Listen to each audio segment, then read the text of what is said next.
నిత్య జీవము కలిగిన సత్యదేవుడవైన మా పరలోకపు తండ్రి, యేసుక్రీస్తు ప్రభు నామం బట్టి మరొకసారి మీ పాదములు తెంతకి రావడానికి ఇచ్చిన కృపను బట్టి మీకు వందనాలు. చదువుకుని లేఖన భావం ద్వారా మాతో మాట్లాడు, మెల్లని స్వరాన్ని వినిపించి మా తండ్రి వాక్యం వెళ్ళి దేవుడితోనే వెలుగు మాలో తీసుకున్నాను. పాపకి రక్షణ విశ్వాసకి ఎదుగుదల ముందుకు నడిచే ప్రజలకు అధికమయముకు నడుపు నిష్ప్రయతకు నన్ను జ్ఞాపకం చేసుకొని మీ శిలో చాటును మరుగుపరిచి కాలు చేసి మీ ఆత్మతో నింపి వాడుకోవలసిందిగా కోరుచు. యేసునామన స్తుతించి ప్రార్థించి వేచున్నాము తండ్రి. లూకా సువార్త 2వ అధ్యాయం 7వ వచనాన్ని అందరము కలిసి చదువుకున్నాము. తన తొలిచూలు కుమారుని కని పొత్తి గుడ్డలతో చుట్టి సత్రములో వారికి స్థలం లేనందున ఆయనను పశువుల తొట్టిలో పరుండబెట్టెను. ఆయనను పశువుల తొట్టిలో పరుండబెట్టెను. సర్వలోక సృష్టికర్త, భూమి ఆకాశములు, సూర్యచంద్ర నక్షత్రములు, అందులో ఉన్న సర్వమును సృష్టించిన ఆ మహాదేవుడు శరీరధారిగా రక్షకుడుగా యేసు నామమున భూలోకంలో జన్మించాడు.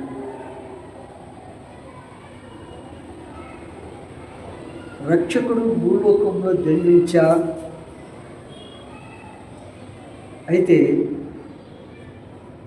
ఆయన జన్మ కొరకు అనేకులు కనిపెడుతూ ప్రార్థిస్తూ ఆరాధన చేస్తూ వేచి ఉన్నారు. అయితే ఆ మహాదేవుడు శరీరధారిగా భూలోకంలో జన్మించే ముందు ఆయనకు స్థలం లేదు. సర్వలోకాన్ని సృష్టించిన దేవునికి ఏం లేదు? సత్రములో అంటే ఇక్కడ ముందు ఆ గ్రామంలో ప్రజాసంఖ్య కైసరు అగుస్తు వలన ఆజ్ఞాపించాడు. ఏమని? మొదటి ప్రజాసంఖ్యలో రాయించడానికి వారి వారి స్థలానికి వెళ్ళవలసి వచ్చింది. అయితే మరియా యోసేపులు యూదా గోత్రానికి చెందినటువంటి వారు కనుక లేఖనముల ప్రకారము ఆ సర్వలోక సృష్టికర్త అయిన ఆ ప్రభు ఎక్కడ జన్మించాలా? నజరేతులో జన్మించాలా? బెత్లెహేములో జన్మించాలా? అయితే ఆ సమయంలో మరియా యోసేపులు ఎక్కడున్నారు? నజరేతులో ఉన్నారు. నజరేతులో ఉన్నప్పుడు ఒకవేళ ఆ శిశువు నజరేతులోనే జన్మిస్తే ఫుల్ టైం మరి నవమాసం పూర్తి అయిపోయిన దినాల్లో ఉన్నప్పుడు ప్రవక్తలు ప్రవచించినటువంటి మాట ఏమైంది? అది నిజము కాదు. వీరు బెత్లెహేము వెళ్ళాలంటే దేవుడు అన్యుడైనప్పటికీ కూడా కైసరు ఔగుస్తును వాడుకున్నాడు. అది దేవుడి ప్లాన్. ఎందుకనగా కైసరు ఔగుస్తును వాడుకోకపోతే వీరు ఎవరి గ్రామంలో వాళ్ళు ఉండేవాళ్ళు. అయితే దేవుని ప్రణాళిక ప్రకారముగా కైసరును వాడుకొని మొదటి ప్రజాసంఖ్య రాయడానికి తమ తమ గ్రామంలోకి వెళ్ళిపోయినట్టుగా మనం చూస్తాం. అయితే సంగతి ఏంటంటే అనేకులు ముందుగానే అది చిన్న గ్రామం. అది ఎలాంటిది? చిన్న గ్రామము. మీకా గ్రంథము 5వ అధ్యాయం వచనము 2వ వచనం చదవండి. బెత్లెహేము ఎఫ్రాతా, బెత్లెహేము ఎఫ్రాతా, యూదావారి కుటుంబములలో నీవు స్వల్ప గ్రామమైనను, యూదావారి కుటుంబములలో నీవు స్వల్ప గ్రామమైనను, నా కొరకు ఇశ్రాయేలీయులను ఏలబోవువాడు నీలో నుండి వచ్చును. ఇశ్రాయేలీయులను ఏలబోవాడు నీలో నుండి వచ్చును. పురాతన కాలము మొదలుకొని శాశ్వత కాలము ఆయన ప్రత్యక్షమగుచుండెను. చూసావా? పురాతన కాలం మొదలుకొని శాశ్వత కాలం వరకైనా ప్రత్యక్షము అవుతూ వచ్చాడు. అయితే సంగతి ఏంటంటే ఆ మహాదేవుడు వారు గ్రామం, చిన్న గ్రామం, పల్లెటూరు. ఆ చిన్న పల్లెటూరులో తమ తమ గ్రామాలు విడిచి వెళ్ళిపోయిన వారు మళ్ళీ స్వగ్రామానికి వెళ్ళవలసి వచ్చింది. అందరూ వెళ్ళిపోయారు. చూడండి, మీకు అర్థం కావడానికి ఒక మాట చెప్తాను. మనము జీవనోపాధి కొరకు లేకపోతే ఉద్యోగం కొరకు ఏదో మన స్వగ్రామం వదులుకొని హైదరాబాద్ వచ్చినామా? హైదరాబాద్లో ఉండి ఇప్పుడు మనం ఓటు హక్కు కావాలంటే మన స్వగ్రామానికి వెళ్ళాలి. స్వగ్రామానికి వెళ్ళినప్పుడు మన ఓటు హక్కును ఉపయోగించుకుంటాం. ఏమంటారు? అక్కడ ముందుగానే వెళ్ళి లిస్టులో లేదంటే వేయించుకుంటాం. ఏమంటారు? ఆ విధంగానే ఈ చిన్న గ్రామం, ఆ గ్రామం వదులుకొని జీవనోపాధికి వచ్చినటువంటి వారు ఎంతోమంది ఆయా గ్రామాలకు వెళ్ళిపోయారు. అయితే ఎప్పుడైతే కైసరు ఆగుస్తూ ఆజ్ఞ అయిందో ప్రజాసంఖ్య వ్రాయడానికి తమ తమ గ్రామంలోకి వెళ్ళవలసి వచ్చింది. అయితే ముందుగానే ఆ గ్రామంలో చేరిన వారు చాలామంది ఉన్నారు. ముందుగానే ఆ పల్లెటూరులో గ్రామానికి వెళ్ళడానికి అక్కడ స్థలం లేని పరిస్థితులు ఏర్పడ్డాయి. ఎందుకు? వీళ్ళు యేసు ఎవరో గుర్తించలేని వారుగా ఉన్నారు. ఆ గ్రామం ముందుగా స్థలం లేని కారణాన్ని బట్టి ఎక్కడికి వెళ్ళిపోయినారు? మరియు యోసేపులు ఎక్కడ? ఊరు వెలుపటనైనా స్థలం దొరుకుతుందేమో అని ఆ పశువుల పాక కనబడితే ఊరిలో మాత్రం లేదు. ఊరు వెలుపడికి వెళ్ళారు. ఊరు వెలుపడికి వెళ్ళిన తర్వాత పశువుల పాకలు కూడా ఏమైనారు? అక్కడ కూడా స్థలం లేని కారణాన్ని బట్టి స్త్రీ పురుషులతో నిండిపోయింది ఆ పశువుల పాక కూడా. ఏమైంది? స్త్రీ పురుషులతో నిండిపోయింది ఆ పశువుల పాక. అప్పుడు మరియకు 9 మాసములు పూర్తి అయిపోయాయి. కనీస సమయము ఆసన్నమైంది. ఇప్పుడు మరియా యోసేపు స్త్రీ పురుషుల స్థలంలో ప్రసవించడానికి వీల్లేదు. వాస్తవేనా? స్త్రీ పురుషులు ఉన్న స్థలంలో ఈ మరియా మరి ప్రసవించడానికి స్థలము ఉందా? అక్కడ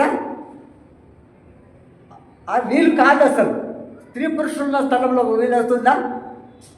వీలు కానే కాదు. కనుక ఈవెన్ ఈ దినాల్లో కూడా డెలివరీ సమయంలో హాస్పిటల్స్ అయినా ఎక్కడైనా వారికి ఒక ప్రత్యేకమైన గది ఉంటుంది. అన్నీ ఏవేవి అవసరమో అందులో అవన్నీ ఉంటాయి. అవునా? అట్లు ఇప్పుడు శిశువు ఎక్కడికన్నట్టు మరి ఆ సర్వలోక సృష్టికర్త మన ప్రియ ప్రభు మరి ఎక్కడ కన్నది మరియా? చెప్పండి చూద్దాం. జ్ఞానవంతులు చెప్తారు. ఎక్కడ? శస్త్రములో స్థలము లేనందున అంటున్నాడు. అవునా? వాస్తవేనా? సత్రములో స్థలము లేనందున. అవునా? ఉందా స్థలం? స్థలం లేదు. ఆ సత్రం మొదట ఆ శిశువును ఆ సత్రం యొక్క యజమానుడు నిరాకరించాడు.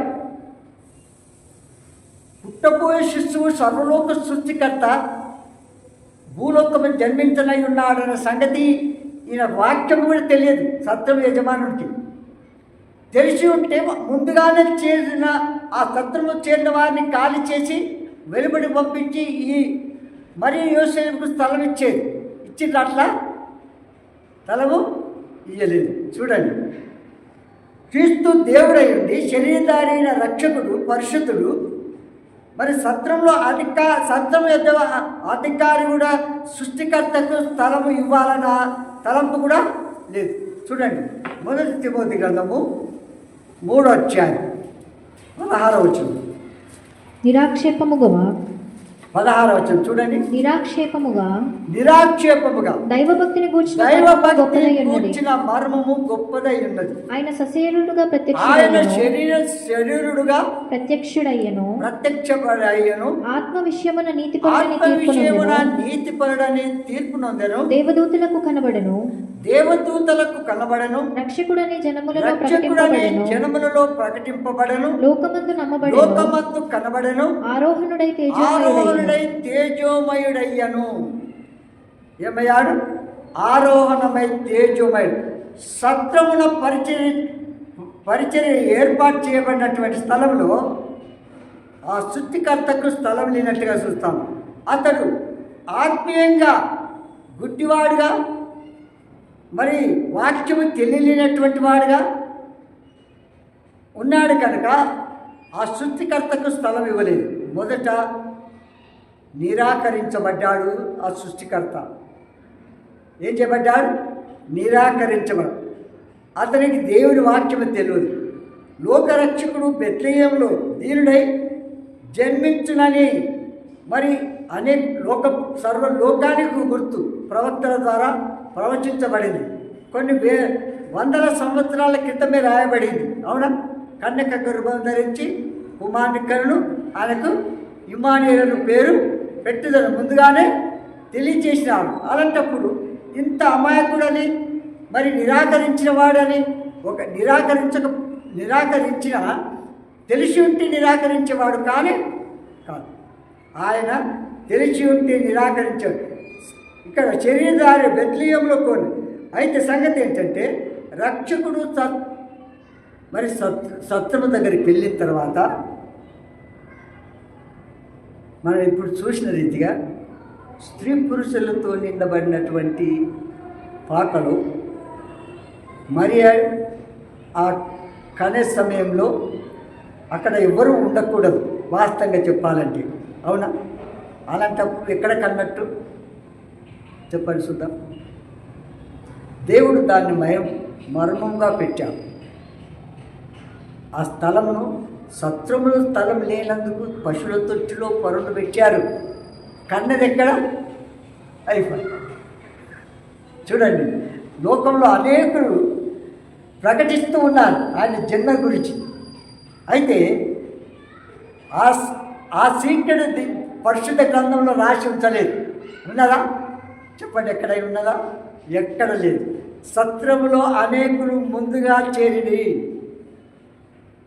బాలరక్షకునికి సత్రంలో చోటు లేకపోయాను. మరి ముందుగా చేరిన వారెవరు? ఆ సత్రంలో ముందుగా చేరిన వారెవరు? ఆ దినంలో సర్వలోకములకు ప్రజాసంఖ్య రాయబడాలని కైసరు ఔగుస్తు వలన ఆజ్ఞ ఆయనని లూకా 2:3 తెలియజేస్తూ వస్తాడు. కనుక మరి ఏ ప్రాంతపు ప్రజలు ఆ ప్రాంతానికి వెళ్ళినారు. జనము గుంపులుగా ఉన్నారు. రక్షకునిచ్చే చోటు లేదు కనుక అక్కడికి ముందుగానే చేరిన వారు ఎవరంటే, ఒకటి సుంకపు గుత్తెదారు, వసూలు చేసేవారు, పన్ను వసూలు చేసేవారు. అర్థమైందా? పన్ను వసూలు చేసేవారు అక్కడికి వెళ్ళారు. ఎందుకు వెళ్తారు చెప్పండి? ఊరు విడిచి హౌస్ ట్యాక్స్ కానీ ల్యాండ్ ప్రాబ్లమ్స్ కానీ ఏమన్నా ఉంటే ఇంతవరకు కట్టలేదు కనుక మీరు ఓటు హక్కు కావాలంటే జనసమ్మ రాయాలంటే ఏం చేయాలి? ఇవన్నీ కట్టాలి మీరు. అర్థమైందా? అందుకే ఇక్కడ కొందరు అప్పటికే సత్తులు ఆక్రమించుకున్నారు కనుక లోకాధికారులకు వారికి ప్రాముఖ్యత క్రీస్తునాథునికి ఇవ్వలేదు, క్రీస్తులకు ఇవ్వలేదు. ఎవరు? సుంకపు గుత్తిదారులు ముందుగానే చేరినారు. రెండవది, వ్యాపారస్తులు ముందుగా చేరినారు. ఏం చేసినారు? వ్యాపారస్తులు ముందుగా చేరినారు. ఎందుకు చెప్పండి? మొదట ఎవరు? సుంకపు వసూలు చేసేవారు. రెండవది, వ్యాపారస్తులు ముందుగా చేరినారు. ఎందుకు చెప్పండి? జన సమూహములు అక్కడ కొన్ని రోజుల వారికి ఉండి వెళ్ళిపోవడానికి వెళ్ళారు అంతే. వాళ్ళకి తినడానికి తిండి కావాలంటే ఏం చేయాలి? హోటల్స్ ఏవో టిఫిన్ సెంటర్స్ ఏమో ఉండాలి. అవునంటారా లేదా? ఆ టిఫిన్ సెంటర్స్లో ఉండాలంటే ఏం చేయాలి? వీళ్ళందరికీ ఆహారం కావాలంటే ఇది మంచి సదుపాయం. అన్నీ మోసుకొని పోతారా? మోసుకొని పోవడానికి వీలు లేదు. కొంతసేపు కొన్ని మన రోజుల కొరకు మాత్రమే. అందుకే ఇక్కడ ఏం చేయాలి? అమ్ముటకు వివిధ వ్యాపారస్తులు వచ్చినారు. కొనువారు అమ్మువారు అనేకులు అందులో సత్రంలో చేరి ఉన్నారు. సత్రంలో చేరి ఉన్నారు. తర్వాత మూడవది సైనికులు. ఎవరు? సైనికులు. ఎందుకు సైనికులు? అక్కడ అలజడి లేకుండా క్రమముగా పాటించడానికి ఏం చేసినారు? ఈ సైనికులు ముందుగానే చేరినారు. ఎందుకంటే పోలీసు వాళ్ళని ఎందుకు పెడతారు? ఎక్కువ జనసమూహం ఉంటే సైనికులు కూడా పెడతారు. ఎందుకు పెడతారు చెప్పండి?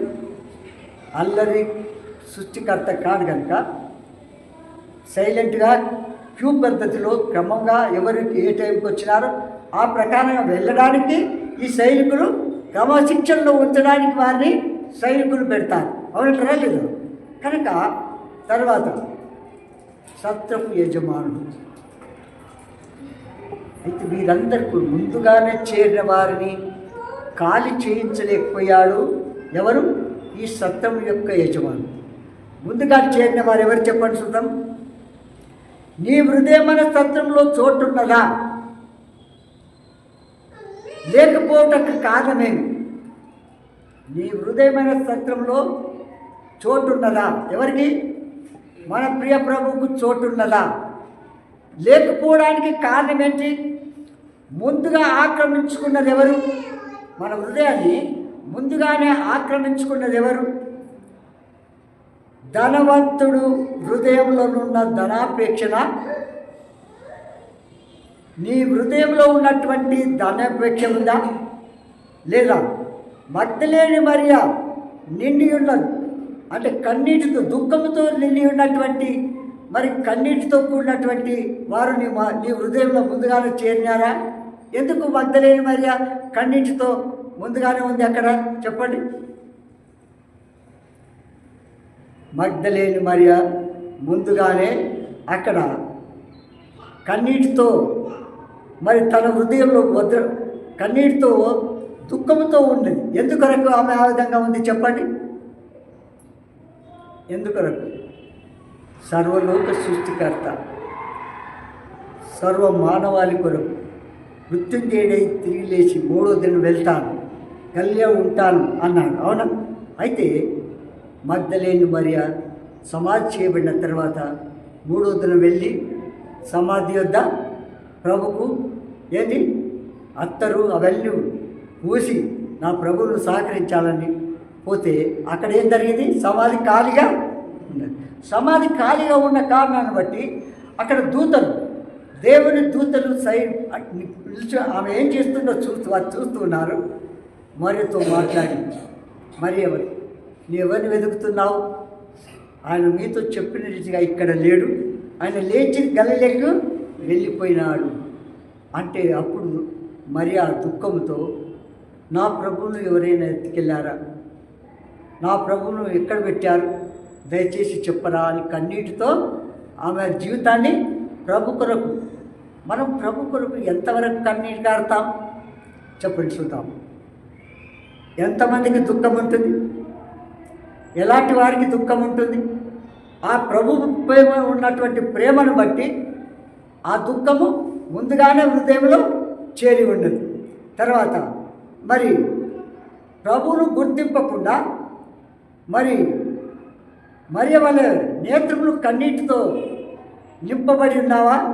తర్వాత మూడవది గదరేనీయుడు, అనగా అపవిత్రాత్మను పట్టినటువంటి గదరేనీయుడు, మరి నాతో నీకేం పని అని ప్రభుతో చెప్పినట్టుగా ఆ రకమైన ప్రశ్నతో నీ హృదయం నిండిపోయిందా?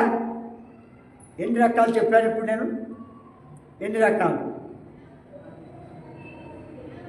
నీ హృదయం అనే సత్రంలో ప్రభువుకు చోటున్నదా? లేకపోతే కారణం ఏంటి? ముందుగా ఆక్రమించుకున్న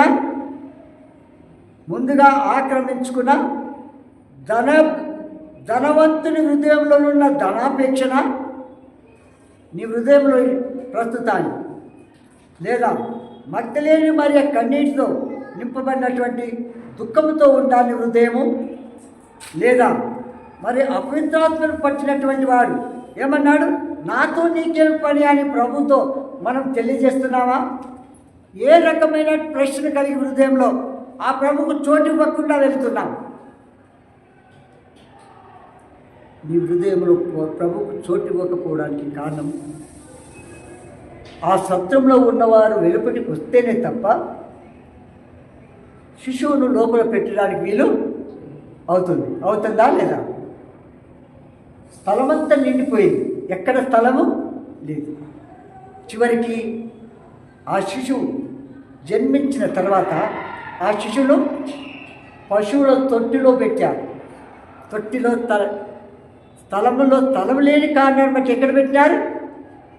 సర్వలోక సృష్టికర్తను ఎక్కడ పెట్టినారు? తొట్టిలో పరుండు పెట్టినారు. కారణం ఏంటి చెప్పండి? అందులో ముందుగా చేరిన వారిని ఈ సత్రము యజమానుడు వెలుబడికి పంపించలేని పరిస్థితి. అంటే వాక్యం తెలియదు, ఆయన సృష్టికర్త అని తెలియదు. నువ్వు ఆ విధంగానే ఆ సృష్టికర్త అని, లేకపోతే వాక్యం తెలియకుండానే హృదయంలో దేవునికి బదులుగా ఆ ప్రభువుకు బదులుగా నీ హృదయంలో ఉంచుకున్న వారెవరు? వారిని ముందు బయట పంపిస్తేనే తప్ప నీ హృదయమైన సత్రంలో ఆయన నివాసం చేయడు. చేస్తాడా? చేయడు. కనుక ముందుగా చేరినటువంటి వారు ఎవరు చూస్తామా? వీళ్ళకు రాసిన పత్రిక 1వ అధ్యాయం 28 నుంచి చదవండి. మరియు వారు తమ మనస్సులో దేవునికి చోటియనొల్లకపోయారు గనుక చేయరాని కార్యములు చేయుటకు. చూడండి ఒక్క నిమిషం. ఆ సృష్టికర్తల దేవునికి మన హృదయంలో స్థలం లేదు కనుక ఏమంటారు? తమ మనసులో దేవునికి చోటు లేకపోయారు కనుక చేరాని కార్యములు చేయటకు దేవుడు భ్రష్ట మనసు అప్పగించాడు. నీ హృదయంలో క్రీస్తు జన్మించకపోవడము, క్రీస్తు నీ హృదయంలో నివాసం చేయకపోవడము, ఆయన ముందుగానే ఏం జరిగింది? దేవునికి సత్రము యజమానుడు చోటు ఇవ్వలేనట్టుగా నీ హృదయమైన స్థలము ఆ సత్రంలో దేవునికి చోటు ఇవ్వలేదు. ఎందుకు ఇవ్వలేదు చెప్పండి? చోటు ఇవ్వలేదు. ఎందుకు? దేవుడు చోటు ఇయ్యే కారణం బట్టి భ్రష్ట మనసుకు అప్పగించాడు. అవేంటి చెప్పండి? కింది భాగంలో అట్టివారు సమస్తమైన దుర్నీతి చేతను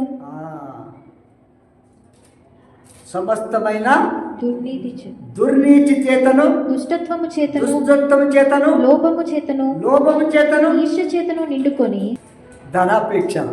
అర్థమైందా? ఏంటిది? ధనాపేక్షతో ఈర్ష్య చేతను నిండుకొని మత్సరము, నరహత్య, కలహము, కపటము, వైరమను వాటితో నిండిన వారే కొండెగాండ్రును లేని వాటిని సృష్టించి ఏం చేస్తారు? మన బోధించే వారు ఉంటారు. కొండగాండ్రును, అపవాదకులు, దేవద్వేషులను, ఇంకములాడువారును, హింసకులను, అవివేకులను, అహంకారులను, మాట తప్పువారును, అనురాగ రహితులను, నిర్దయులైరి. ఇట్టి కార్యములను అభ్యసించువారు మరణమునకు తగిన వారు అను దేవుని న్యాయ విధిని వారు బాగా ఎరిగి ఉండి వాటిని చేయుచున్నారు. ఇది మాత్రమే కాక వాటిని అభ్యసిస్తూ వారితో సంతోషంగా సమ్మతించుచున్నారు. చూసావా? వీళ్ళందరినీ హృదయంలో ఉంటే అందరు లేకపోయినా ఏ ఒక్కడైనా ఉంటారా లేదా? అందరూ లేకపోయినా ఏ ఒక్కరైనా ఉంటారా? ఏ ఒక్కరున్నా ఈమె అక్కడ కనే శిశువును పరుండ పెట్టడానికి వీలు పడదు. అర్థమైందా? కనుక నీ జీవితంలో ప్రభువుకు స్థలం లేనట్లయితే ఆ ప్రభు నీతో మాట్లాడుతూ ఉన్నాడు. నా హృదయంలో ముందుగానే ఈ లక్షణాలు నాలో ఉన్నాయి, ఇవన్నీ లేకపోయినా ఏ ఒక్కటైనా ఉంటుంది. కనుక నిజమైన ఆ ప్రభు నీ హృదయంలో జన్మించాలని ఉన్నప్పటికీ రాలేని వారు ఇద్దరు ముందుగానే చేరినారు. వాస్తవమేనా? కనుక ప్రభు మనతో మాట్లాడుతున్నాడు ఈ దినము. ఆ ప్రభుకు హృదయం ఇవ్వాలంటే మనలో ఉన్నటువంటి పాప నైజము యొక్క లక్షణాలు విడిచిపెట్టి వాటిని ఒప్పుకొని వాటిని ఏం చేయాలా? వాటి జోలికి మళ్ళీ వెళ్ళకూడదు. ప్రభా, మీరు నా సృష్టికర్త, నా రక్షకుడు, నా విమోచకుడు, నా కాపరివి. నా పాపంలో, అంధకారంలో, చీకట్లో ఉన్న నా జీవితాన్ని మార్చడానికి భూలోకంలో శరీరానికి వచ్చావు. నీకు నా హృదయంలో చోటు ఇవ్వడానికి నేను సిద్ధంగా ఉన్నాను. నా పాపములు క్షమించు, నన్ను నీ కుమార్తెగా చేసుకో, నా హృదయమైన సత్యములు మీరు నివాసం ఆ ప్రభు మన హృదయంలో నివాసం చేస్తే ముందుగా చేరిన వారికి ఖాళీ చేయకపోతే మన చివరి లాస్ట్ స్టేజ్ ఏంది? మన పని ఏంది? ఒకవేళ ఆయనకు స్థలం ఇవ్వలేదు అనుకోనండి, హృదయంలో ప్రభుకు స్థలం ఇవ్వలేదు, మీరు మారుమంచు పొందలేదు, పాప క్షమాపణ పొందలేదు, ఆ పాప లక్షణాలు విడిచిపెట్టలేదు, అలాగనే నీవు చనిపోయినట్లయితే నీవు పరలోక రాజ్యంలో చేయడానికి అధికారం ఉందా? నిత్య శిక్షకు నిత్య శిక్ష అనుభవించడానికి వెళ్తున్నావా? నిత్యానందం పొందడానికి పరలోకం సిద్ధపడుతున్నావా? ఏ విధంగా నీవు భూలోకం సిద్ధపడుతున్నావు? యాత్రికుడు ఇక్కడ అంటాడు ఏంటంటే, రక్షకుడు వారి మధ్య లేకపోయెను, ఈ ఇంటికి అనగా నీ జీవితములకు ఆయన నిన్ను అధికారిగా చేసినాడు. అంటే మన హృదయానికి ఆయనే అధికారి. మనం వెళ్ళమంటే వెళ్తాడు, ఉండమంటే ఉంటాడు. ఈ పాప లక్షణాలు ఏవైతే ఉన్నాయో ఒప్పుకొని విడిచిపెట్టడానికి సిద్ధంగా ఉంటే పరిశుద్ధాత్మ దేవుడు ఒప్పిస్తాడు, వాటిని ఒప్పుకొని విడిచిపెట్టేలాగా చేస్తాడు, ఆ ప్రభువును చేర్చుకునేలాగా చేస్తాడు. అయితే ఆ ప్రభు కంటే ప్రాముఖ్యమైన లక్షణాలు నీలో ముందుగానే చేరినట్టుగా చెప్తున్నారు. ముందుగానే చేరినట్టుగా చూడండి, రోమిలికి రాష్ట్రపతి ప్రచార భాగంలో, మరి వారు తమ మనస్సులో దేవునికి చోటియక, ఎవరికి? తమ మనస్సులో దేవుడు నమ్ముకున్నాం. ఒక సిస్టర్ ఉంది, ప్రార్థన చేస్తుంది. మీకు తెలియదు, ప్రార్థన మీటింగ్ ఎవరు వచ్చిన వాళ్ళకి మాత్రం తెలుస్తుంది. ఏం తెలుస్తుంది? ప్రార్థన చేసేటప్పుడు ఏం చేస్తుంది తెలుసా? ప్రభా, నేను నిన్ను పట్టుకుంటే నువ్వు వెళ్ళవు, నువ్వు నన్ను పట్టుకో ప్రభా అని ప్రార్థన చేస్తుంది. చేస్తుందా?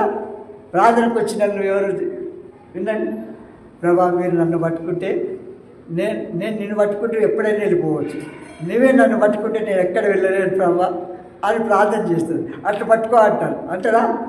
విన్నారా? ఇప్పుడు ప్రభువును నువ్వు పట్టుకున్నావా, నిన్ను ప్రభు పట్టుకున్నావా? చెప్పండి. చూడండి, ఎందుకంటానంటే నీ మనసులో దేవునికి చోటు ఇవ్వలేదు కనుక నువ్వు ఆయన పట్టుకున్నట్టుగా ఉన్నావు, కానీ ప్రభు నిన్ను పట్టుకున్నట్టుగా లేదు, ప్రభు నీలో జన్మించినట్టుగా లేదు, ప్రభువు నీలో నివాసం చేస్తున్నట్టుగా లేదు. ఉన్నదా? ఎందుకు? ఈ లక్షణాల్లో ఎన్నో లక్షణాలు ఉన్నాయి.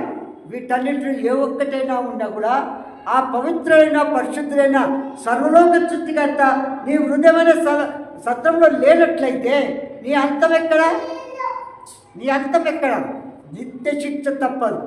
కనుక మీరు ఎప్పుడైనా సరే ప్రభు మనతో మాట్లాడుతున్న సమయంలో మనం పశ్చాత్తాపడి మారుమంచు పొంది ప్రభుకు హృదయం ఇచ్చినట్లయితే వాటిని ఒప్పుకొని విడిచిపెట్టి ప్రభుని చేర్చుకుంటే ఏం చేస్తాడు? మన పాప లక్షణాలన్నింటితో తీసివేస్తాడు, అధికారం ఇచ్చాడు. ఇక్కడ నీ ఇంటిని సృజించిన దేవుడు నిన్ను నిర్బంధించాడు. నీవు ఇష్టానుసారంగా నీ హృదయమును తెరిచినచో నీలో ప్రవేశించును. నీ హృదయం చెట్టు నిచ్చు అంటే హృదయం అనే తలుపును తట్టుచున్నాడు. నీ హృదయం ఖాళీ చేయకపోతే ఆయన లోపలికి రాడు. విన్నారా? ఎక్కడ నుంచి చెప్పండి? ప్రకటన 3:20. అమ్మా 3:20 చదవండి. ఇదిగో నేను తలుపు నొద్ద నిలుచుండి తట్టుచున్నాను, ఎవడైనా నా స్వరము విని తలుపు తీసిన ఎడల నేను అతని యొద్దకు వచ్చి అతనితో నేనును నాతో కూడా అతడును భోజనము చేయుదుము. చాలు. చూడండి, నీ హృదయం అనే తలుపు తట్టుతున్నాడు, తలుపు తీసిన ఎడల లోపలికి వస్తాడు, లేకపోతే రాకుండానే నా ప్రియుడు నేను తలుపు తీయడంతలో చూసి వెళ్ళిపోయాడు పరమగీతాలు అంటాడు. అవునా? కనుక నీ దానంత దౌర్భాగ్య స్థితి ఇంకా ఏది ఉండదు. ప్రభు హృదయంలో నీ నివాసం లేకపోతే ఈ లక్షణాల్లో ఏ ఒక్కటి ఉన్నా కూడా నిత్య శిక్ష తప్పదు, పరలోక రాజ్యం కాదు, నిరంతర శిక్ష, మరణము మరి నరకము తప్పదు. కనుక మనం పరీక్షించుకొని ప్రభు దగ్గర పాపములు ఒప్పుకొని విడిచిపెట్టి మనలో ఉన్న దేవుడికి ఆయాసకర మార్గములన్నింటినీ విడిచిపెట్టి ప్రభువును చేర్చుకుంటే ఆ ప్రభు నీలో నాలో జీవిస్తాడు. కనుక ఆ స్థలము నీవు ప్రభు నీలో నీ హృదయమైన స్థలం కావాలని కోరుకుంటే ఆ స్థలం వేరే వారికి ఇస్తే ఉంటారా చెప్పండి. మన స్థలంలో మనము ఆ ప్రభు ఉన్నప్పుడు వేరే వాళ్ళు వచ్చి కూర్చుంటారా? లేదు. చూడండి, నిన్నటి రాత్రి ఒక ఇన్సిడెంట్ జరిగింది మా ఇంటి ముందు. జరిగిందా? మా ఇంటి ముందు నేను కారు పెట్టాను, ఇప్పుడు పెట్టినట్టుగా. మా సన్నిలో కారు లోపల ఉంది, నాది నా ఇంటి ముందు పెట్టుకున్నాను. అవతల కారు వెళ్ళాలంటే అక్కడ బండ్లు అడ్డుగా ఉన్నాయి. నాకు విరుద్ధంగా కావలసుకొని ఎన్నడూ పెట్టని వాడు పెట్టి అలా కారు పెట్టేసినాను. కారు పెట్టేస్తే అంత గట్టిగా అరుస్తున్నారు, అది చేస్తున్నారు. నా ప్రాబ్లం చెప్పినాను. మీరు ఆయన ఇంటి ముంగట నా కారు పెట్టమని అంటున్నారు, నేను ఇప్పుడు పెడతాను. నిన్నటి రాత్రి పెడితే అవతల నీ కారు ఉంది, అవతల ఓనర్ కారు ఉంది, మధ్యలో నా కారు ఉంది. నా కారు మళ్ళీ తీయాలంటే వెనుక ఇంకొక కారు వచ్చి నా బండి వెనుకలు పెట్టాడు. నా బండి వెనుకలు పెడితే నేను నా కారు ఎట్లా తీయాలి ఇప్పుడు చెప్పండి? అక్కడ పక్కకు ఆ బండ్లు ఉన్నాయి, ముందుకు ఆ బండ్లు ఉన్నాయి, వెనుక బండ్లు ఉన్నాయి, మధ్యలోకి వెళ్ళి ఎట్లా తీయాలని అని వాళ్ళందరితో అంటే, ఆ బండి నువ్వు తీయాలి, నువ్వు ఒకడు ఉన్నాడు, గుద్దుకుంటూ వెళ్తాను, నేను డ్యామేజ్ చేసుకుంటూ వెళ్తాను, వెళ్ళి చూద్దామన్నాను. వెళ్ళి డ్యామేజ్ చేసిన తర్వాత సంగతి చూస్తాం, వెళ్ళు అన్నాను. అది ఎన్నడూ లేని నేను ఇక్కడ పెడుతున్నానని కావలసుకున్న అసూయ చేత మీరు అక్కడ బండి పెట్టించారు. అవునా? ఎన్నడూ లేని బండి ఆడ పెట్టారు. దాన్ని వాడు అంత ఆర్గ్యుమెంట్ చేసిన తర్వాత కూడా ఎప్పుడు లాస్ట్కి వచ్చేది నా బండి అని వస్తున్నాడు పైనుంచి. చూడు వాడు, ఆ బండి ముందు తీయండి, నా ఇంటి ముంగ నేను, మీ ఇంటి ముంగ మీ సెల్లాల్లో పెట్టుకోండి, మీ పార్కులో పెట్టుకోండి, నన్ను ఎందుకు తీయమంటారు? నా పరిస్థితి ఇది అని అంటే అప్పుడు ఆ కారు తీసి పక్కకు పెడితే వాడు వెళ్ళిపోయాడు. ఎందుకు చెప్పి నీ కథ చెప్పండి? మన హృదయంలో దేవునికి ఆయాసకరమైన మార్గము, రహస్యమైన పాపములు ఏవైతే ఉన్నాయో వాటిని మొదట తొలగించి వెళితే అప్పుడు శుద్ధికర్త దేవుడు ఆ యేసు ప్రభు మన హృదయంలో నివాసము చేస్తాడు, జన్మిస్తాడు. ఆ ప్రభు మనలో ఉంటే మన తలంపులు, మన చూపులు, మన మాటలు, మన క్రియలు ఎట్లుంటాయి? పరిశుద్ధులైన దేవుడు మనలో ఉంటే పరిశుద్ధమైన తలంపులు, పరిశుద్ధమైన మాటలు, పరిశుద్ధమైన చూపులు, ప్రవర్తన కలిగి ఉంటామా లేదా? లేనట్లయితే నిత్య శిక్షకు పాత్రం అవుతాం. ఏవో చూడండి, నేను క్లోజ్ చాలా ఉంది కానీ క్లోజ్ చేస్తాను. నేను పాపిని ప్రభా, నా పాపాలు క్షమించు, నాలో ఉన్న రహస్య పాపములన్నీ తొలగించు, మీరు నా హృదయంలో నన్ను నివాసం చేయండి అని ఎప్పుడైతే చేర్చుకుంటామో వెంటనే మీకు చెప్పినాను చాలాసార్లు, మందిరంకి వచ్చినప్పుడల్లా దైవసేవకుడు వాటిని చెప్తూ ఉంటే ప్రతి ఒక రోజు ఒక రకమైన పాపం, ఇంకొక రోజు ఇంకొక రకమైన పాపం, ఇంకో రోజు ఇంకో రకమైన పాపాలు, ఇవన్నీ చూస్తే ఇంత ఘోర పాపిని నన్ను ఎట్లు మీరు అని క్షమిస్తావనుకొని నేను ప్రశ్నించుకుంటూ ఉంటే అప్పుడు ప్రభు అన్నాడు, ఏమన్నాడు? నీ పాపములు రక్తము వలె ఎర్రనివైనను అవి హిమము వలె తెల్లగా చేస్తాను. నీ పాపములు కెంపు వలె ఎర్రనివైనను అవి గొర్రెబొచ్చు వలె తెల్లగా చేస్తాను అనగానే, ప్రభా ఇంత ఘోర పాపని నన్ను క్షమిస్తారా? చాలా థ్యాంక్స్ అయ్యాది. ప్రభువులో హృదయంలో ఏం చేసినారు? ఆరాధన చేశాను, ప్రభుని సూచించాను. ఆ తర్వాత వాటన్నిటిని విడిచిపెట్టిన తర్వాత ప్రభును హృదయం చేసుకున్న తర్వాత ప్రభు ఎట్టు నడిపిస్తే ఏ దానికి కావాలన్నా కూడా, ఏ ఎక్కడ కావాలన్నా కూడా, ఎక్కడ వెళ్ళాలని కూడా ఉంటే ప్రభుకు అప్పగించుకున్నాను కనుక ప్రతి చిన్నదానికి ప్రభు మీద ఆధారపడి జీవిస్తూ వచ్చినప్పుడు ప్రభువు చాలా మేలు చేస్తూ వచ్చారు. అక్షరాల వాక్యంలో ఉన్నట్టుగా నెరవేరుతూ వచ్చాడు. ఏంటంటే ప్రభువును ఎప్పుడైతే హృదయంలో నేను చేర్చుకున్నానో, అంతకుముందు మంచివాడిని అనిపించుకున్న నన్ను ఇంకా మంచివాడు అనుకున్నాను. ఎప్పుడైతే ప్రభువు హృదయం ఇచ్చానో అప్పుడు వర్షవాక్యం చదువుకుంటూ వెళ్తూ ఉంటే, నేను భూమికి సమాధానం పెట్టవచ్చునని తలంచకుడి, ఖడ్గమునే కానీ చూడండి మత్తయి వార్త 10:34 నుంచి చదవండి. నేను భూమి మీదకి సమాధానమును పంపవచ్చి తినని తలంచుకుడి, ఖడ్గమునే గాని సమాధానమును పంపుటకు నేను రాలేదు. చూడండి ఏమొచ్చింది? ఖడ్గమునే కానీ. చూడండి, అబ్బా ఏంటి ప్రభు, నేను నమ్ముకున్నాను, పాపాలు ఎత్తిపెట్టినాను, మరి ఇది ఎట్లా సంభవిస్తుంది? నేను నిజంగా నీ కుమారుని అయితే, నీవు నా హృదయంలో నివాసం చేస్తున్నట్లయితే నాకు ఇవి సంభవించాలి అని నన్ను నేను ప్రశ్నించుకున్నాను. చూడండి తెక్కింది బాగా. ఒక మనుష్యునికి వాని తండ్రికిని కుమార్తెకును ఆమె తల్లికిని కోడలికిని ఆమె అత్తకును విరోధము పెట్టవచ్చి తిని ఒక మనుష్యుని ఇంటి వారే అతనికి శత్రువులగుదురు. తండ్రినైనను తల్లినైనను నాకంటే ఎక్కువగా ప్రేమించువాడు నాకు పాత్రుడు కాడు. కుమారునినైనను కుమార్తెనైనను నాకంటే ఎక్కువగా ప్రేమించువాడు నాకు పాత్రుడు కాడు. తన సిలువను ఎత్తుకొని నన్ను వెంబడింపని వాడు నాకు పాత్రుడు కాడు. చూసావా? అప్పుడు నేను నిజంగా దేవుడి కుమారునైతే, ఆ ప్రభువు నా హృదయంలో చేర్చుకున్నట్లయితే, నాలుగున్న పాప లక్ష్యాలని వదిలిపెట్టినట్లయితే ఈ వాక్యం నా పట్ల నెరవేరాలి. అప్పుడు నేను నిజంగా నీ కుమారుని అనుకుంటాను అని ప్రశ్నించుకున్న వెంటనే వితిన్ 1 వీక్ లోనే మా స్వంత వారే మా మామయ్య వాళ్ళు ఏం చేసినారు, నేను ఇంటికి ఇల్లరికం పోయాను. ఇల్లరికం అంటే తెలుసుగా, ఇల్లరికం పోతుంది, వాళ్ళు అన్ని బాధ్యతలన్నీ చూసుకొని చేశారు. ఇప్పుడు అక్కడ వెళ్ళిన తర్వాత మా మామయ్య స్టార్ట్ చేసిండు. అక్కడ పాస్టర్లు ఉన్నారు కదా, వాళ్ళు సిఎస్ఐ వాళ్ళు. నేను ఎబ్రోన్ సహవాసానికి వెళ్తున్నాను. ఒకడు ఆ ఎబ్రోన్ ఆ సిఎస్ఐ పాస్టర్ కొడుకున్నాడు నా హాస్టల్లో. వాడు 1కి 2 ఏం చేసి వారికి పుష్ చేయడము, లేని వాటిని క్రియేట్ చేయడము, వాళ్ళతో శ్రమ పెట్టడము.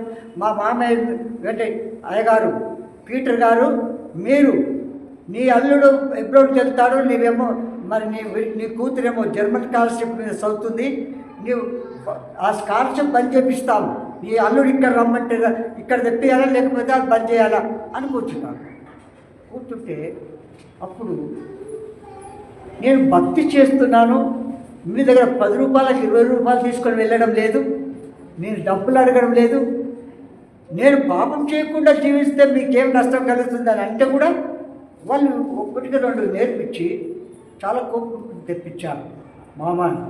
అయితే ఆయన కోపం వచ్చి అనేవాడు, ఒక చెడ్డ మాట అనేవాడు. ఏమంటారంటే, పెంట తినే గేదె దాని కొమ్మును కోస్తే తినే మాటరా అన్నాడు, అంటుండే మా అనుకుండే. అయితే చాలా కోపం వచ్చి ఎన్ని పంచాయతీలు ఈ ఏమంటే, నా నామనిమిత్తము సభల వద్దకు అప్పగించెదరు, మీరు కొట్టించెదరు. చూడండి 16 నుంచి చదవండి అదే అధ్యాయం.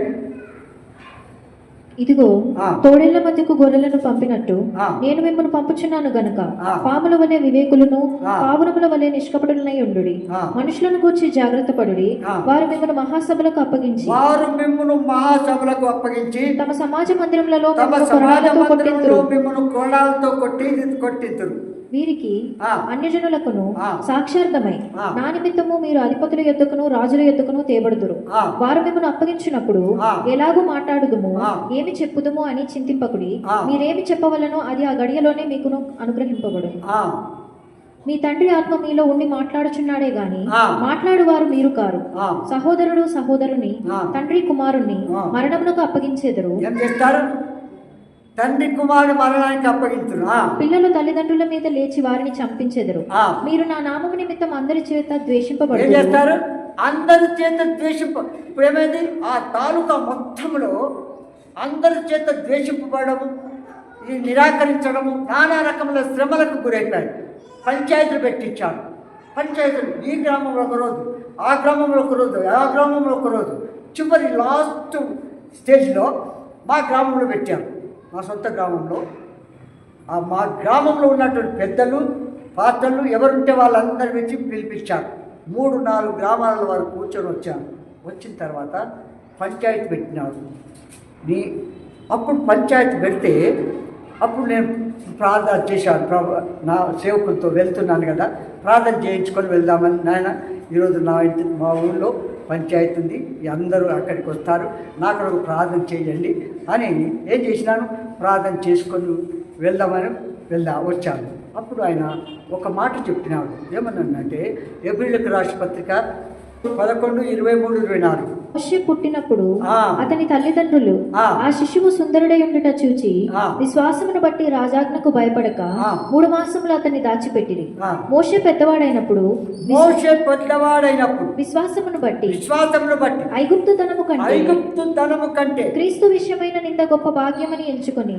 అప్పుడు నేను అనుకున్నాను, ఫరోరాని యొక్క కుమార్తె యొక్క కుమారుడు అనిపించుకుంట కంటే క్రీస్తు విషయమైన ఇంత గొప్ప భాగ్యమని ఎంచుకున్నాడే, అంత గొప్ప దైవజనుడు నేను ఎంతటి వాడిని అని నన్ను నేను పరీక్షించుకున్న తర్వాత అల్పకాలము పాపభోగము అనుభవించట కంటే దేవుని ప్రజలతో శ్రమ అనుభవించటం మేలని యోచించి ఫరో కుమార్తె యొక్క కుమారుడని అనిపించుకొనుటకు ఒప్పుకొనలేదు. ఏలయనగా అతడు ప్రతిఫలముగా కలగబో బహుమానమందు దృష్టి ఉంచెను. చాలు, ప్రతిఫలముగా పొందబో బహుమానం కొరకు అంత పెద్ద దైవదేవుడు నేను ఎంతటి వాడిని అనుకొని నన్ను ధైర్యపరిచి వెళ్ళిపోయి ప్రార్థన చేస్తాం, దేవుడు సహాయం చేస్తాడన్నాడు. వెళ్ళిపోయిన తర్వాత యాక్చువల్గా ఇందులో ఉన్న ఇక్కడ ఏం జరిగింది, అందరు కూర్చున్నారు. ఒక పెద్ద నీతిమంతుడు, లోకరీతిగా నీతిమంతుడు, క్రైస్తవుడే. ఆ పెద్ద మనిషి ఏమంటాడంటే, అప్పుడు నన్ను ఒక ప్రశ్న వేసినాడు. మనమల్లాగా నన్ను చిన్నవాడిని కనుక మనమల్లాగా అని పెద్దాడు. ఏమై మరి వీళ్ళందరూ ఇక్కడ చేరు మనకు తెలుసు కదా, మరి ఆ చర్చికి వెళ్ళడం మానేస్తావా, లేకపోతే మరి వాళ్ళ డబ్బులు వాళ్ళకి ఇస్తావా, ఎత్తి చేస్తావా చెప్పానన్నాం. అనగానే నేను ప్రార్థన చేసి చెప్తానని దేవుని నిలబడి ప్రార్థన చేసినాను, మోకరించినాను. ప్రార్థన చేస్తూ ఉండగానే నా ప్రశ్న ఆన్సర్ వాళ్ళకి అందరికీ దొరికిపోయింది. నా ప్రశ్న నన్ను ఏదైతే అడిగినో ఆ ప్రశ్నకు ఆన్సరు ప్రార్థనలోనే తెలిసిపోయింది. రవ్వ మోషే ఇలాంటి వాడు, అతను నీ అంతకంటే గొప్పవాడు నేను కాదు కదా అని ప్రార్థన చేస్తూ ఉండగానే వాళ్ళు అన్నారు. ఆ పెద్ద మనిషి ఏమన్నాడంటే, అయ్యా ఆయన ఆ చర్చికి వెళ్ళడం, మా భక్తి చేయడం మానడంట, మరి అయితే ఏం చేస్తారు చెప్పండి అన్నాడు. వెంటనే మాకు ఈ ఎద్దు అవసరం లేదు, ఎద్దును కొన్నామనుకో. నేను అలా ఇంటి ఇల్లరికపోయినప్పుడు 300 రూపాయలు అప్పయిందని మా తాత ఇస్తే ఆ 300 రూపాయలు వాళ్ళకి ఇచ్చేసి నన్ను తీసుకుపోయినాను. అసలు మెయిన్ పాయింట్ అది అర్థమైందిగా. ఏం చెప్పండి, నేను ఇల్లరికి పోయేటప్పుడు 300 రూపాయలు చదివించినందుకు ఇంత ఖర్చు అయింది, ఆ అప్పు ఎవరు కట్టాలా అని. అందుకే ఈ 300 రూపాయలు మా తాతయ్య చేతులు పెడితే అప్పుడు ఈ డబ్బులు ఇచ్చే మాకు ఎద్దు అవసరం లేదు, ఈ డబ్బు కట్టేసి మీ అబ్బాయిని మీరు తీసుకొని పోండి అన్నాను. అంటే అప్పటికి మా నాన్న మా మామగారు చనిపోయినారు. మా పేరెంట్స్ ఇద్దరు ఎవరు లేరు. అప్పుడు మా పెద్దమ్మ నా బాధ్యత తీసుకుంటారు, సొంత కుమారున్నాడు. ఆమె అడిగాను, ఏమ్మా నీ కుమారుడు ఇట్లా అంటున్నాడు అంటే ఆమె కూడా ఈజీగా తప్పించుకుంది. ఏమని, ఈ ఎద్దును మీకు అమ్మేసినాం, అది నడిస్తే నడిపించుకోండి, లేకపోతే ఏమన్నా చేసుకోండి అన్నా. అప్పుడు ఆమె కూడా చేతులు ఎత్తేసింది. అప్పుడు ప్రభు దగ్గరికి వెళ్ళి అందరూ లేచి వెళ్ళిపోయారు. 5 నిమిషాల్లో నా డబ్బు నేనన్నాను, మీ డబ్బు ఏదో ఒక దినం 1 పైసా లేకుండా మీ డబ్బు ఇస్తాను, అది నా మాట రాసిన దానికంటే విలువైంది, మీరు నమ్మండి అని చెప్పేసి వెళ్ళిపోయినా. ఎవరి గ్రామానికి వాళ్ళు వెళ్ళిపోయినారు. ఎందుకు చెప్పిన మాట చెప్పండి. దేవుడి వాక్యం దేవుడు ప్రభు మనం హృదయంలో ఉంటే, ఆయన మన నివాసం చేస్తే ఈ వాక్యం మన పట్ల నెరవేరాలి. అర్థమైందిగా. లేనట్లయితే ఆయనకు సంపూర్ణంగా ఆయన చెప్పినట్టుగా మనం లోబడ్డం లేదు అని గుర్తున్నారు. ఒకటి, లోకంతో కాంప్రమైజ్ అవుతున్నామా, ప్రభుతో కాంప్రమైజ్ అవుతున్నాము. ఒక్కసారి ఆలోచించండి. అలాగే ఇట్లా జరిగింది నాకు ప్రభు నమ్ముకుంటే అని చెప్పగలిగే వారు ఉన్నారు అక్కడ. చూద్దాం, చెప్పండి. మన భక్తికి, మన విశ్వాసానికి ఎంత పేద చూడండి, లేఖనము నెరవేర్చి అంతకంటే సంతోషం ఇక లోకంలో ఏది కూడా లేదు. అది నిజమైన పశ్చాత్తాపంతో కూడినదిగా ఉంటే అది జరుగుతుంది. అర్థమైందిగా? కనుక అంటే దాని అర్థం ఏంటి? దేవుడు ఉద్దేశించిన రూపము నీలో ఇంకా రాలేదు అని అర్థం. ఆశించి మనం సముద్రాన్ని ఆధారం చేసుకొని పైకి భక్తి చేసుకుంటూ ఆరాధనలు, ప్రార్థనలు, బైబిల్ ఇవన్నీ ఉన్నాయి. ఆయన ఆశించిన రూపం మీలో రావాలంటే ఇవన్నీ నెరవేరాలి. అది నెరవేరాలంటే ఆయన కంటే ముందుగానే చేరినటువంటి ఏ బలహీనత అవుతుందో దాన్ని కూడా బయటికి పంపిస్తే తప్ప అది నెరవేరనే నెరవేరు. కనుక మన జీవితంలో ఇలాంటి మారుమనసు పొందినాము, ఇలాంటి భక్తి చేస్తున్నాము. పరలోకం చేరే భక్తియా, భూలోకంలో మనుషుల దగ్గర విశ్వాసనే అని చెప్పుకొని తిరగడానికా? ఒకసారి ఆలోచించండి. ఈ దినం ప్రభు మనకు వస్తే, ప్రభు నన్ను పిలిస్తే నేను పరలోకంలో దేవునితో కూడా ఉంటానని నిరీక్షణ నాలో ఉంది. నీలో ఉన్నదా? లేనట్లయితే ఇప్పుడే పశ్చాత్తాపడి నీలో ముందుగానే చేరిన వారు ఎవరైతే ఉన్నన్ని స్థిరం చేసుకున్నారో అదే మాయా విగ్రహానికి సూచన. కనుక దాన్ని ఏం చేయాలా? తొలగించుకోవాలి. కనుక మన జీవితంలో వాక్య పిల్లు మనం పరీక్షించుకొని సరి చేసుకోవాలా? ఆ ప్రభు రాక కొరకు సిద్ధపడాలి. ప్రార్థన చేసుకుంటాం. ఈ తల్లి యేసునామమున మరొకసారి ప్రార్థన కోరుతున్నాం. మానవత్వ భాష వ్యక్తమైన వాక్యానికి పలుకుతుంది. పరిశుద్ధాత్మ కార్యం లోతుగా జరిగించు ప్రభా. ప్రతి ఒక్కరు నిత్యరాత్రులు మీతో ఉండడానికి భూలోకంలో మరి సజీవులుగా ఉండగానే పవిత్రమైన లక్షణాలు మేము కలిగి ఉండడానికి, మీరు నాలో జీవించడానికి, మిమ్మల్ని కలిగి ఉండడానికి పాప నైజంలో ఉన్నటువంటి వాటన్నింటిని తొలగించి నీ నామకు మహిమ తెచ్చుకొని పరలోకం సిద్ధపరచవలసిందిగా కోరుతుంది. ఇష్టమైన వాక్యానికి పలుకుతుంది.